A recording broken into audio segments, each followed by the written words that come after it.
This is True Compassion, a Christian podcast examining homelessness and its community and how the Christian church can help.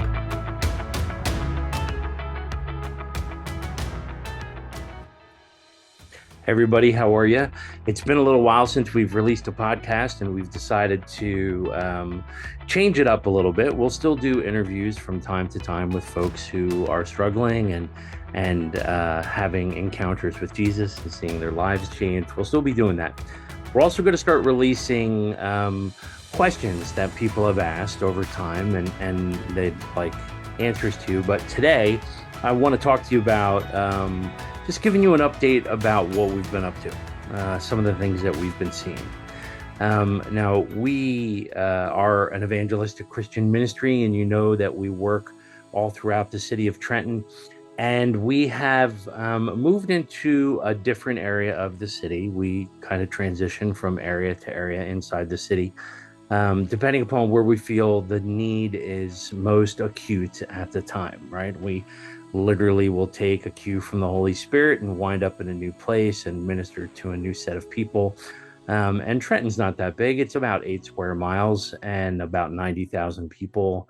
And we're pretty much well known no matter where we go. It's kind of hard to miss those big vehicles.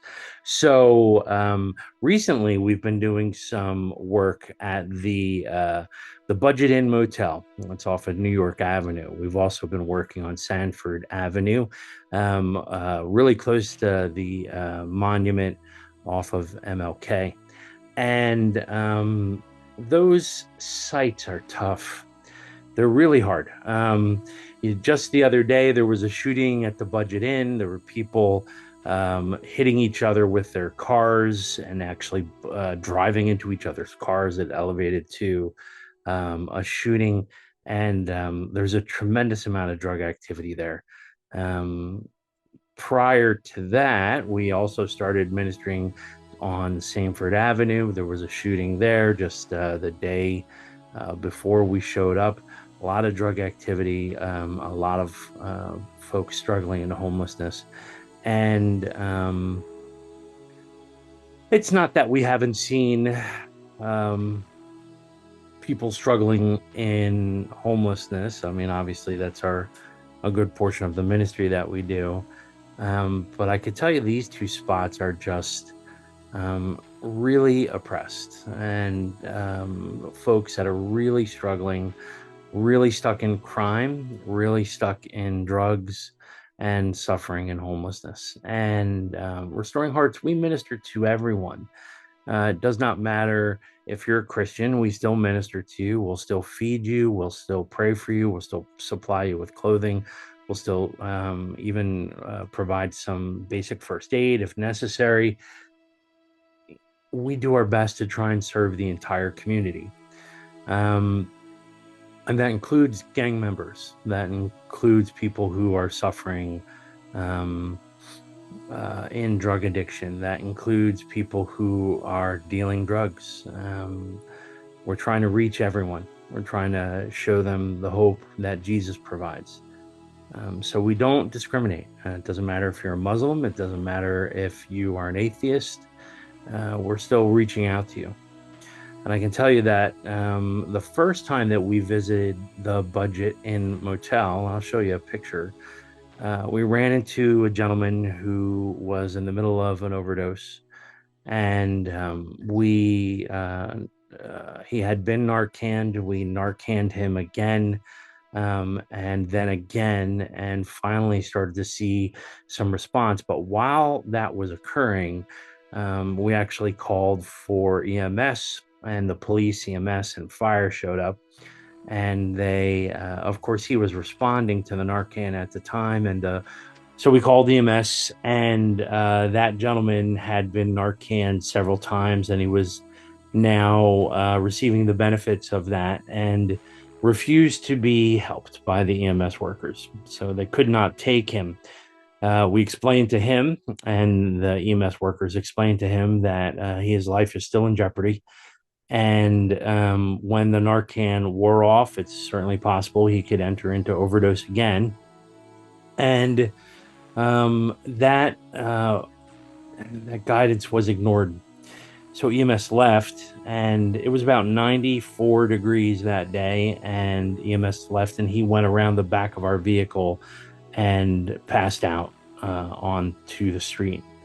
And he was laying on the asphalt, and that's usually the way that people will die. They'll overheat, they'll be ODing, and it'll be a combination of one or the other, especially in the summertime. We Narcaned him again and called the EMS again, and this time they took him. And I can tell you that the impact on our team, now we Narcan people all the time. We're always responding to any type of medical emergency we see. And unfortunately, I guess fortunately, this time they took him, and we were praying that he was going to receive the help that he needed and then be able to move on. But the group as a whole was really hurt, very sad, because of the desperate situation that we saw at the hotel.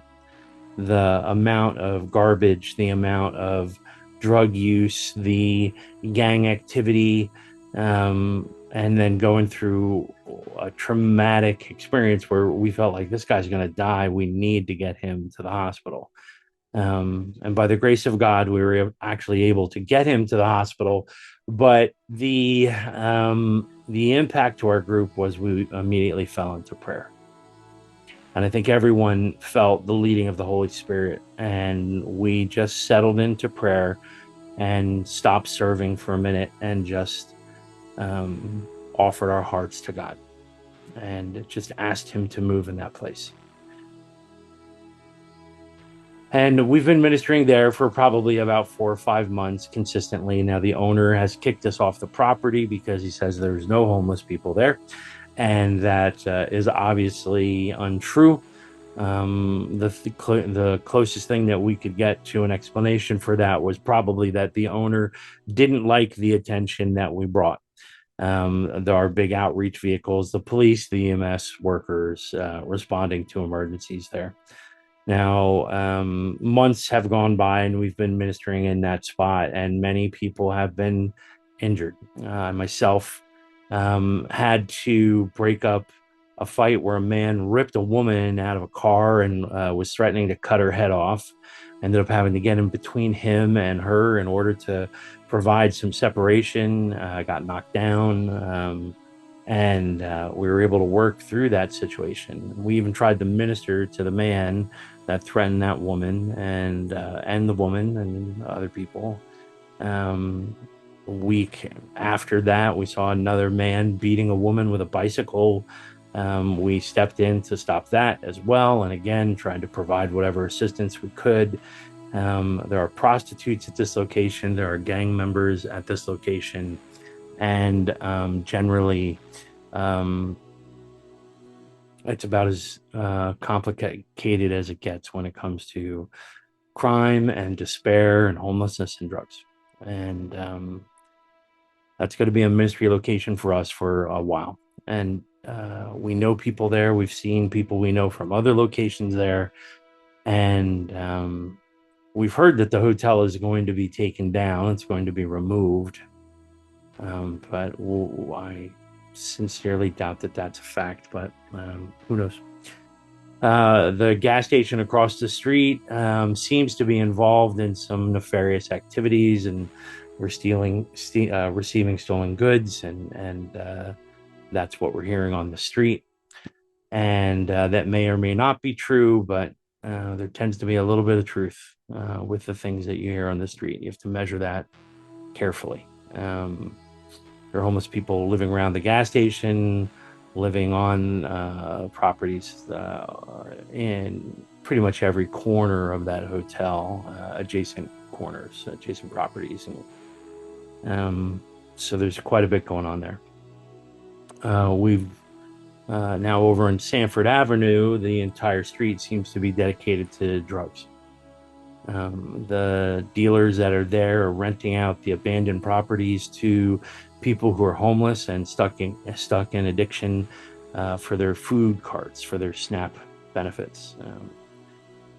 they're permitted to live there and use, and I guess not be hassled. There's probably, if I had to guess, I don't know, 10 to 15 abandoned homes on a street that may have 18 homes, maybe 20 homes. I would say 95% of the homes on that street are abandoned.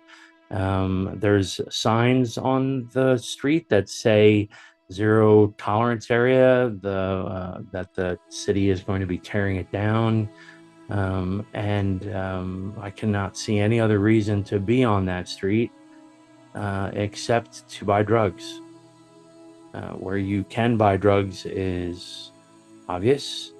And there's probably 10 to 15 cars that go down that street every hour for the purpose of buying drugs. I've actually even seen Trenton City workers going down that street for no real reason. It's not really a cut through. There's only really one or two potential houses that people actually live in on that street. The rest of the street is abandoned, and now we know that the city said that they're going to be tearing down some of those buildings in October. We're waiting to see if that is actually true.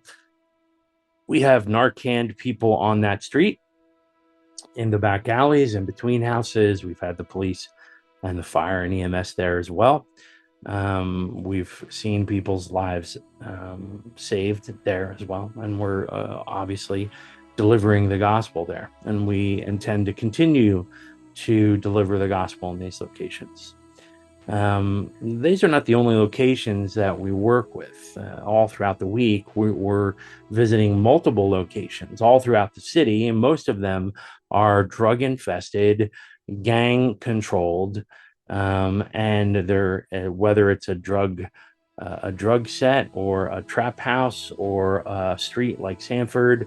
There are drug users and drug addiction in every corner that you look. We have been working the city streets for probably 12 to 14 years, and have seen the drugs inside the city of Trenton spread out across the entire city. You can see drug use and drug deals going on in every single park in the city of Trenton. You can actually point out trap houses to the police, to the city workers, to the city officials, and some they're aware of. The police are aware of all of these. And crime is significant. Crime is everywhere. And so this is the essence of my update. For whatever reason, the amount of crime that we're seeing has gotten to a point that is no longer tolerable for me. Jesus would want us to care for even the drug dealers, would want us to reach out to them, to share the gospel with them, to share the potential for salvation with them, to see them turn from their nefarious activities and move to a life that is righteous in the eyes of the Lord. There is hope. And I've talked to these guys. I've heard their stories. I've understand what they're fighting, what they're struggling with. Some of these guys feel like they have no other thing that they can do. There's no other place that they can earn money. There's no other way that they can support their family. And the majority of these folks are doing what they think they need to do, even though they understand that it's poisoning people, that people are dying. And they tend to look at those other people as, that's on them. That's their decision. But I'm trying to make a living for my family. And I can't affirm that because it's obviously sinful and wrong. But in a way, I understand the need. We can all understand the need of trying to feed your family. We can all understand the need of the need to earn an income. We can all understand what it feels like to be hopeless. And these guys are hopeless. And we will continue to do our best to interface with them and to share the gospel message with them. But on the same time, I guess the same hand, the Lord asks us to stand up for justice, to stand up for the oppressed, to advocate for people who cannot advocate for themselves. And there are people who are being hurt by these drugs being available and sold. There are people that are being just destroyed. I see them wasting away every single day. I see people that we care about and that we're trying to minister to that are just being destroyed. Their eyes are sunken in, and the skin is drooping on their face, and their body is in this strange proportion, and they're wasting away right before our eyes. And you see them losing their dignity and their humanity, and there's no more light in them and no more dreams. And it's impossible to watch.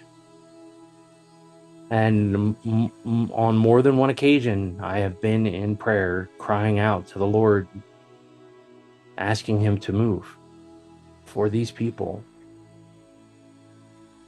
And it can be discouraging.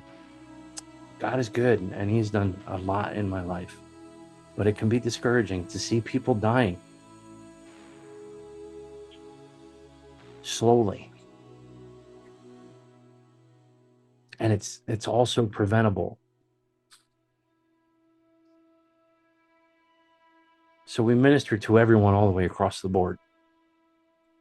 And we take whatever wins we can get, whether it's pulling somebody off the street so that we can see them transition into some other program, or moving them into one of our men's and women's houses, getting them in the Bible study, being able to sit down and just pray with them, to share a sandwich with them, to share just a little bit of love, a little bit of compassion. And for whatever reason, it's crawled up on me. And I've reached out to town councilmen and women, and I've reached out to the police. And just this week, I had a conversation with a detective from the Violent Crimes Unit, and I was sharing with him some of the experiences and some of the places and the things we're seeing, and the drug sets, the fortresses, the trap houses, these people that have set up a drug industry that is obvious and in the open. And I asked him, why does this street exist? Everybody knows that this is here. Why does it exist? Why haven't the police shut this down? Why are there drugs being dealt at the New York Avenue Hotel? Why are the prostitutes working there? Why, you know who these people are? Why aren't you dealing with this? And the answer I got back was discouraging. And the officer actually said to me, Pastor, I don't want to discourage you, but I'm afraid at the end of this conversation, you're going to be discouraged. And he was right.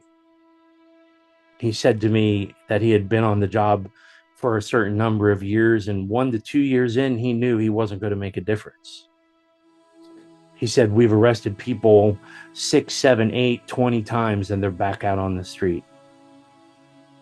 Sometimes that day, most times the next day, right back out on the street, doing the same thing again.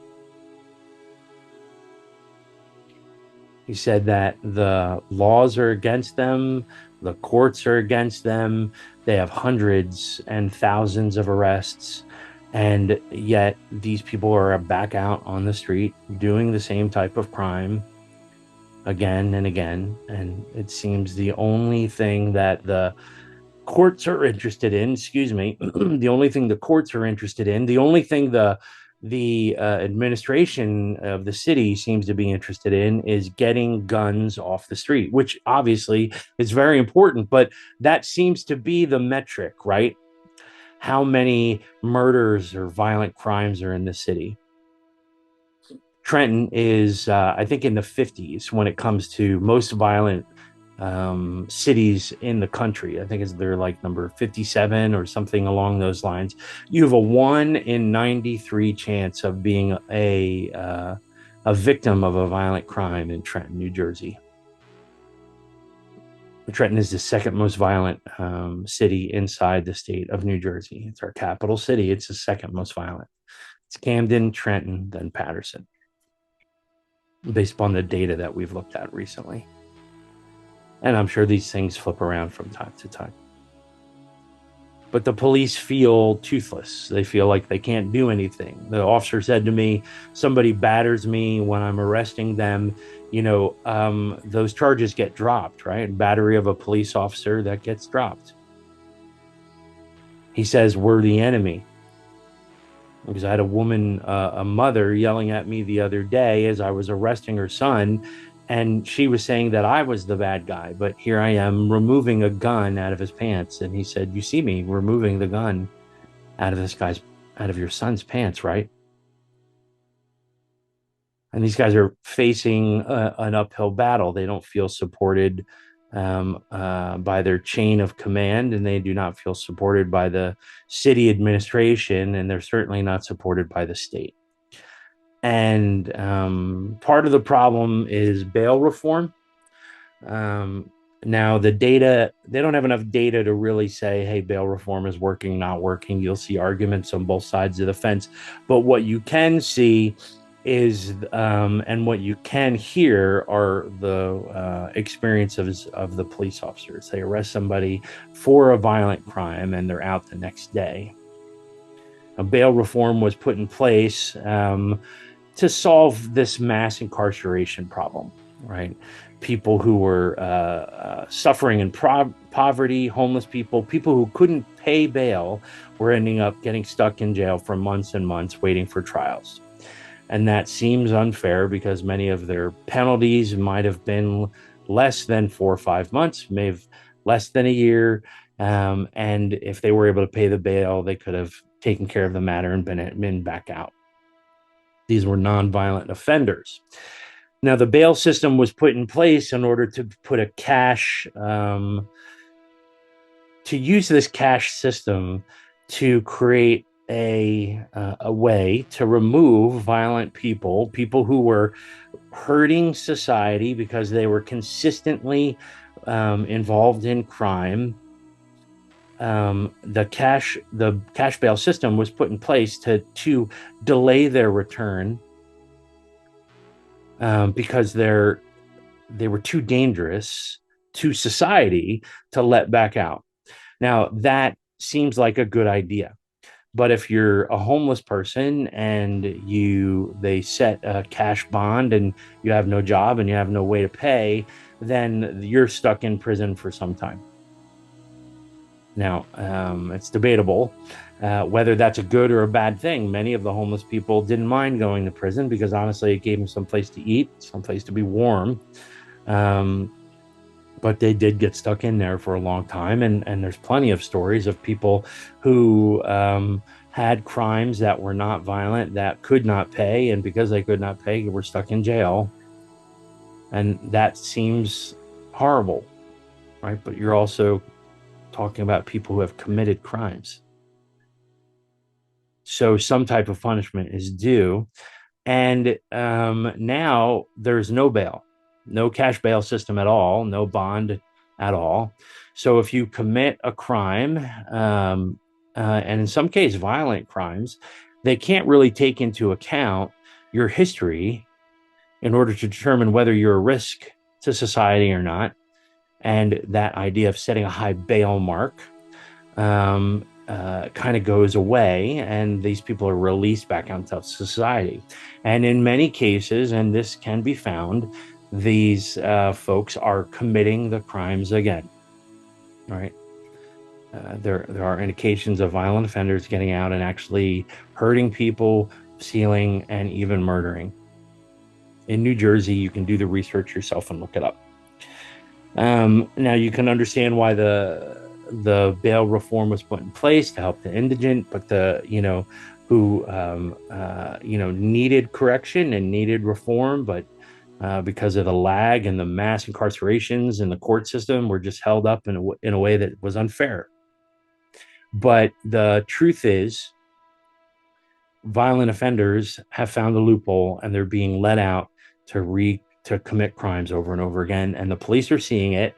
and it's causing problems. And crime is skyrocketing all across the nation. And this is not difficult to prove. You can just go on the Google, go on the FBI site, and start looking.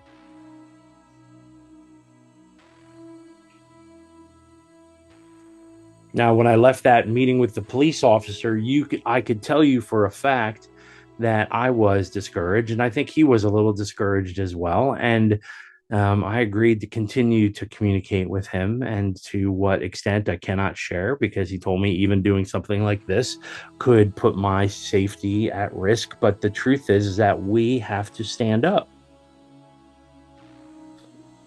We as people have to stand up, and what became evident is that the police feel toothless.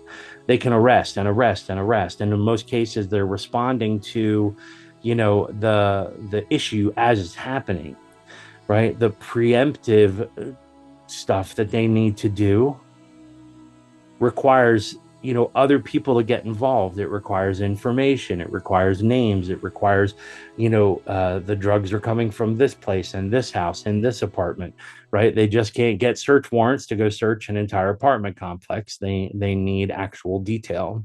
So they're working in the constraints of the law for our good, and and we want them to follow the laws, obviously. So we want them to work inside the framework of laws that we have, because we don't want anybody's freedoms to be taken away unnecessarily. However, they are facing an uphill battle, and we're sitting inside of this place where the police themselves are discouraged. They're being treated as the bad guys, and there's some difficult problems here. Some of the difficult problems are that there are some bad police officers. There are police officers that have reached a level of frustration that they're willing to do whatever they need to do to put people away. And I think we've seen this. We've seen violent police officers, and we also know that there are very good police officers, and police officers who work inside the framework of the laws and are doing the best that they can to protect society. We understand this. But we also have to acknowledge the fact that the police can only do so much. And as a church, as a Christian nation, if we ignore the problem and we stand back at a distance and do not get involved, then whatever happens will leak into society. And I'll give you a quick example. There's a man that lives in our men's mission house who used to be involved in this type of activity very deeply, and he now has found Christ and is working to help other people. And I see him ministering to people, and he's growing. And Christ has done an amazing work in his life. But his friends are dying on the street, and he's seeing people suffering because of the drugs and the crime. And he's even seeing friends that he knew that are drug dealers that are going to prison for the rest of their lives. And he's not involved in that area anymore, but it's impacting him. It's impacting his hope. And that's the truth of this, right? The truth of this is, if we look at it from a distance and we do nothing, it's still going to impact you. It's going to steal hope. It's going to steal optimism. It's going to label places that you just don't want to be, that maybe you feel are lost and can't be reached again. And Trenton is becoming one of those places. We can look at it and just say, look, oh, that's so horrible. We need to pray for them. That's true. But we also need to engage. We need to get in there and deliver the gospel message. We need to send money to people who are in there and help them. There are multiple ministries inside the city of Trenton that are parachurch ministries that are attempting to help. They're attempting to reach the lost, to reach those who are stuck in these situations that force them sometimes into a life of crime. And there are evil people who choose to just do things that are wrong. And we just cannot sit by. right? We have to look at our officials and see them replaced if they're not doing the work that they need to do. You can paint as many buildings as you want to. You can put up as many statues as you'd like, right? You can rip down statues if that's what makes you happy, but none of that is going to improve the community. It's not going to address the drug problem. It isn't going to deal with the crime, and it's not going to reestablish hope. As Christians, we need to do the work, right? We were set here to be set apart so that people could see that we care, to move out into these circumstances and to try and help. And I think that anyone that lives near an urban city can tell you that we're losing the battle, right? The churches in the city, they need more support. And if we don't address it, it'll spread. And these are people that need help. The homeless people, they need help. The addicted, they need help. And there are reasons that many homeless people get addicted. There are many people who become addicted and then become homeless. The city is filled with them, right? We're receiving refugees that have no place to live, that don't have good connections here. The police themselves said that eventually we're going to see gang wars between the Latino gangs and the African American gangs. It's just a few years away. If we don't step up and do something, it's going to spread. It's going to spread into all the societies, and it will. The drug dealers in Trenton run drugs into the suburbs.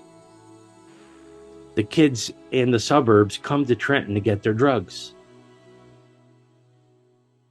I've seen it.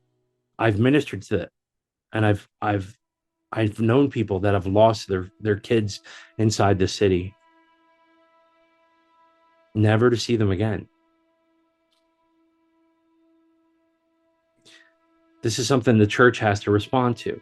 Every church, every suburban church.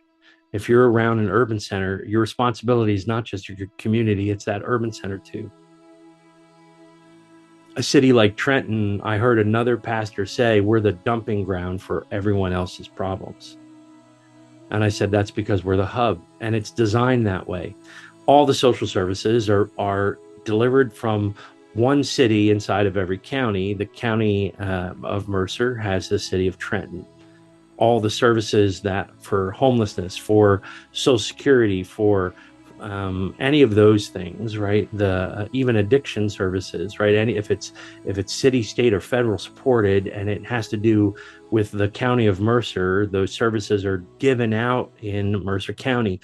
So if you need the services, you live here, you move here, you come here. So yes, it looks like we're a dumping ground. The police in other districts, if they find a homeless person, will bring them to Trenton, because the rescue mission is here and there's no other rescue mission in the county. So both of these things are true. This is a dumping ground, and the fact is that it was designed to be that way, for good or for bad. And this is a reality. And just because you live in a nice town where these problems are not on every street corner and in every single park, it does not mean that you're not going to be facing these problems. And as the Christian church, we need to step up. We need to step up. And I'm not out here saying that Restoring Hearts is the only group that's out here doing it. I know several other groups that are out here trying to help, that are Christian. And we all need your help. And we all need support. We all need more people. We need more hands and feet. We need more financial support. And we need more pressure on the government to make some change, to not just change to look past people's sin and the things that they're doing that are destroying areas of society. Right. But to really take a hard look at those things and say, no, you can't do that. And that's against the law, and you're going to be prosecuted for it. And yes, should we offer help? Yeah, we should. Should we have systems in place to see if we can help people get out of these positions? Absolutely.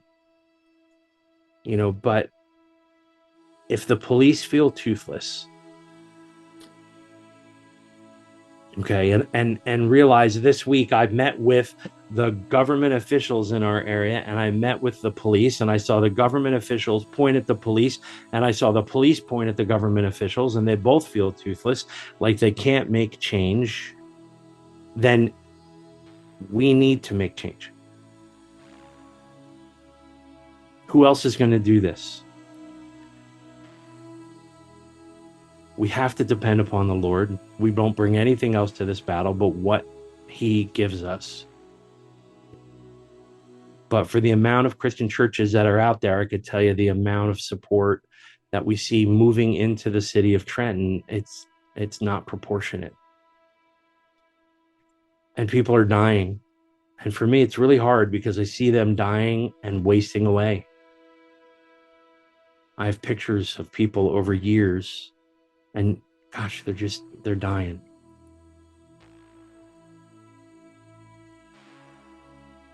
So tomorrow will be our outreach day. We have a group in a church moving out into the city of Trenton, and we're going to be going into these areas again to try and provide support. And gosh, we need your prayers, but we also need your hands and your feet. We need you moving in this. We need you joining us. And it's really important.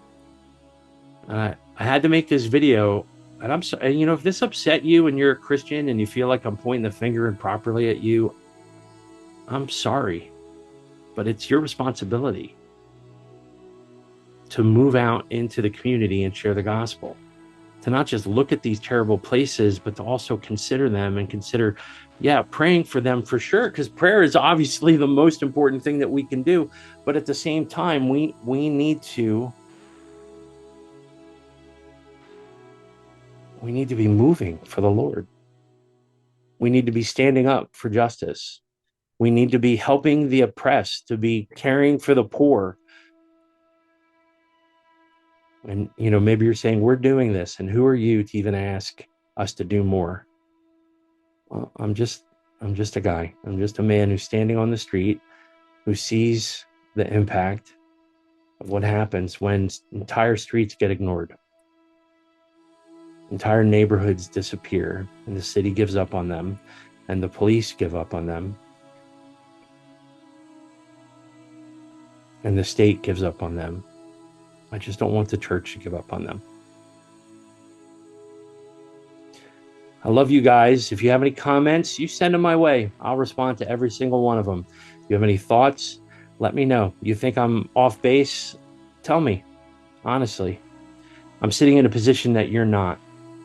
I'm surrounded by death and crisis and drugs and crime. So I'm not working from the same place that you are. So my perspective is going to be different, and it may not equal up with yours. And that's okay. But there's a place for us to meet in the middle. Jesus gave us that place. And we need you. There's just no other way to say it. We need you. All right. It's a pretty long video, and I could include some stuff in it, but I think at the end, what I'm going to do is just share a little bit of scripture with you. And I'm going to share some pictures too of some of the stuff that we've seen, of the people that we love that are dying. And these are not all Trenton residents. They're from Hamilton. They're from Allentown. They're from Yardville and Chesterfield, and they're from Millstone. They're from Freehold. They're from Camden. They're from Burlington. They're from Levittown and Morrisville. They're from all over the place. Help us out. Please listen to this and let me know your feelings. I love you guys. God bless you.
Again, thank you for your time and for listening. This is True Compassion. God bless you. True Compassion is an RHM production.